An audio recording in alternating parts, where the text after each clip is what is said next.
Hi there, my name is Julie and I'm coming to you live today from the Grandview Heights Public Library, where I will be sharing with you some of my favorite books for grades 4 through 6th and then 7 through 12th. So when you come into the Grandview Heights Library and you go down to the basement, the books for the 7th through 12th graders are on the left side of the big room in the basement, and then the books for the 4th through 6th graders are typically on the right side. So feel free to browse the whole area, but that's where most of those books live.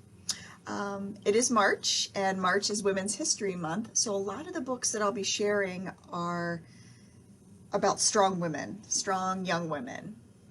Some of my very favorites. A couple of them aren't, but most of them are. So I'm looking around, seeing what I have. All right, so let's jump right in. The first one I want to share with you today is called Girl of the Southern Sea, and it is by Michelle Kata-Rusman. And if you come in and are looking for this book, it'll be on the right side, so in the 4th through 6th range. But the story is about a 14-year-old girl named Nia, and Nia lives in Indonesia. And her mother passed away when she was quite young. And because Nia lives in the slums, it means that she doesn't really have money to go to school. And because she doesn't have a mother, it falls on her shoulders to take care of her younger brother and her father. And in addition to taking care of the home, she is also required to work at her father's food cart business. So poor Nia, again, wants to go to school more than anything else, but she has to work. And to make matters worse, Nia begins to notice that many of the girls her age are starting to get married. So girls as young as 13, maybe even younger, are being forced into marriages. And Nia absolutely does not want the same fate for herself.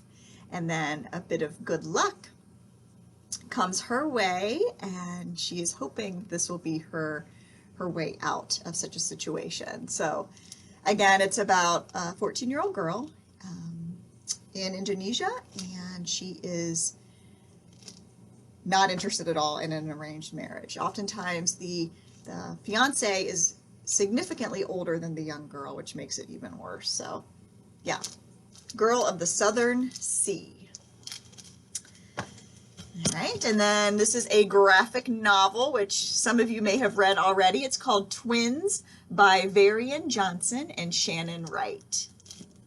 And the two girls in this story, Maureen and Francine Carter, are identical twins, and they are best friends until they start middle school. They participate in the same clubs, enjoy the same foods, and are partners on all their school projects. But just before the girls start 6th grade, Francine becomes Fran, a girl who wants to join the chorus, run for class president, and dress in fashionable outfits that set her apart from her twin Maureen. A girl who seems happy to share only 2 classes with her sister. Maureen and Francine are starting to grow apart, and there's nothing Maureen can do to stop it. Are sisters really forever? Or will middle school change things for good? So, read the story, find out what happens. Fantastic illustrations. Loved this one. Okay, let's see, what else do I have? Oh, absolutely adored this book. This is called Stay by Bobby Pyron. I flew through this one. This is the story of a little dog named Baby. And this is Baby right here. And Baby is a pack of 2 with her woman whose name is Jewel. And Jewel and Baby do not have a home. Jewel and Baby live in a park. And one day, Jewel and Baby meet a young girl named Piper. And Piper falls in love with Baby, and Piper visits Jewel and Baby in the park every day. And just like Baby and Jewel, Piper and her family also do not have a home. They're living in a shelter that is located close by the park. Well, one day, Jewel becomes very ill, and she is taken away in an ambulance and told to stay in the park until Jewel is able to come back for her. So what happens is Piper and the other folks in the park who don't have homes take Baby under their wing and care for her until she can be reunited with Jewel. So what I loved about the story, it's so unique because I really don't know of any other stories that focus on the importance of keeping pets with their homeless owners. So you may see a person on the street with a dog. Well, their bond is just as strong as yours is with your pet if you have a home. And a lot of times that isn't taken very seriously, and people have to choose between either living in a shelter where animals aren't allowed or staying with their pet and living on the street. So there's a lot of really tough choices in this book that need to be made, but I chose it for this month because Piper's such a strong young girl and Jewel is a strong older woman, and together they're a really good team along with a cute little baby here. So that is Stay. If you like a good dog story, if you like a good strong female character story, this is definitely one you should read. And then I'm just throwing this one out there because it's also by Bobby Pyron, and I'm actually about halfway through it, so I haven't even finished it yet. But it's called A Pup Called Trouble, and it's about a young coyote named Trouble who is super curious about the world around him, and after living in the country, one day finds himself right in the middle of New York City. So I picked this up, one, because I loved this book by Bobby Pyron, and two, when I read the inside jacket, the description, I thought, a story about a coyote living in the city? Sign me up. So this one is called A Pup Called Trouble. And then both of these books can be found on the right side of the basement browsing section in the 4th through 6th grade area. All right, if you're in the mood for some scary stories, if you've read anything by R.L. Stine, or if you've read the Scary Stories to Tell in the Dark, I have a brand new book for you that you are going to love. It is also full of short, scary stories called Don't Turn Out the Lights. And it's a collection that's put together by Jonathan Mayberry, but then on the back, it has lists of all the contributing authors to this book. So a lot of them you may recognize, like I just mentioned, R.L. Stine contributed a short story. Let's see who else on here. Let's see. Cami Garcia, Catherine Jordan, Jamie Ford. So a lot of really well-known authors have contributed short and scary stories. And like I said, it's been compared to Scary Stories to Tell in the Dark, which is always a really popular book to check out, especially around Halloween. But why not read some scary stories as spring approaches us? It's always a good time for a scary story. So I picked this up. I've read a few of them, really enjoyed them, and I plan on finishing it as well. So Don't Turn Out the Lights. Great cover, too. All right, so those are really the ones that I brought today for 4th through 6th grade. The ones I have over here that I'm going to share next are really written for older readers in grades 7th through 12th. And some of them, the content is really intense. So especially this first one I'm going to share. This book is called Dime. And Dime, this story is pretty rough. I flew through it. I've recommended it to countless folks. It's by E.R. Frank. And I'll read the description here to you. Dime has lived in the same place for almost as long as she can remember, but it isn't home. And lately, things are falling apart. Well, then she meets Daddy. He stares at her with those eyes like some gangster puppy dog. It's the first time she's felt this kind of love. Now, Dime has a real place, a family, and a way to be someone special at a cost. It's so smooth and so fast that Dime is pulled into the life without even realizing it, making choices and doing things she never thought she'd do, losing herself piece by piece until it feels like she's barely got anything left inside. But what if that tiny part that does remain is enough to help her break free?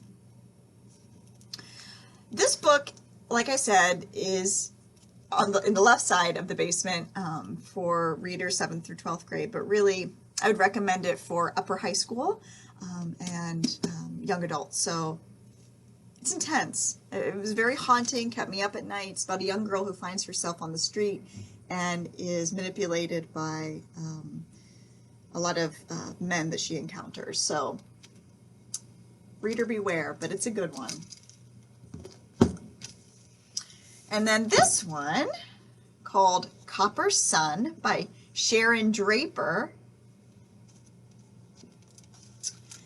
is about, I forget her name. I read this, I've read it a while ago. Oh, Amari. Amari is her name. Amari is a young girl born in Africa, raised in Africa.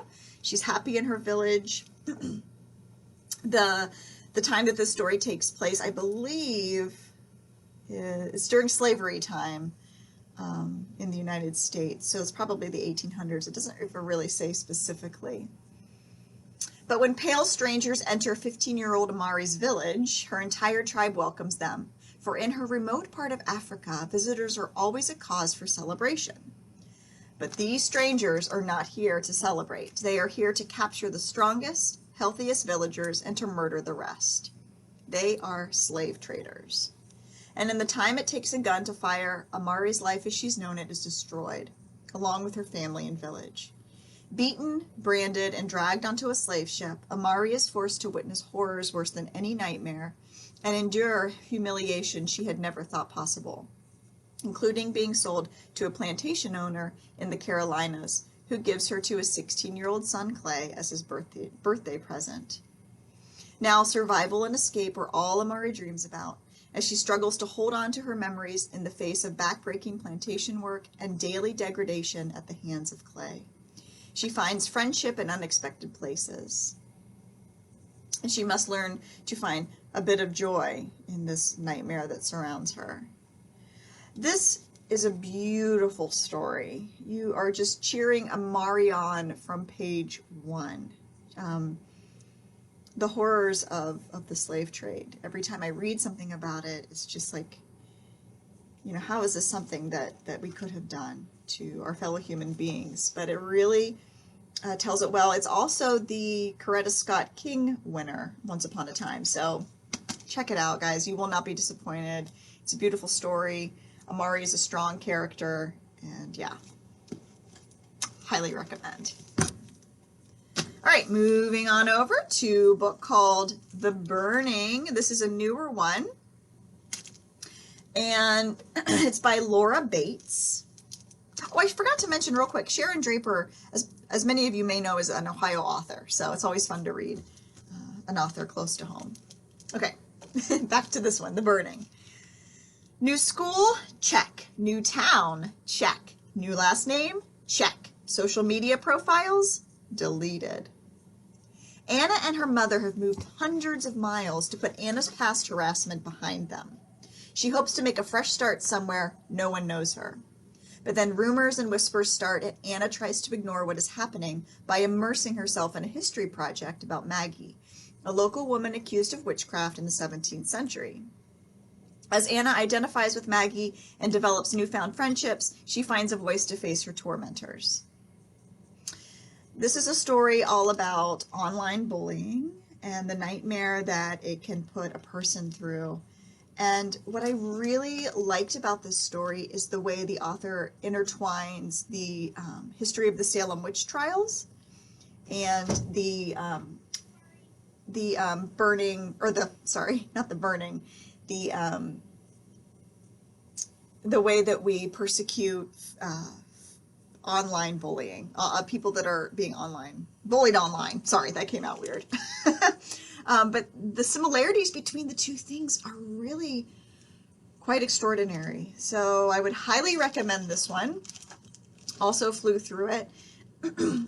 Yeah, so The Burning by Laura Bates. And then last but not least, the one I want to share with you is a nonfiction book. And it's a celebration of women artists throughout history. It's called Women's Artwork: More Than 30 Female Artists Who Changed the World. So I love nonfiction books like this, who just kind of give you like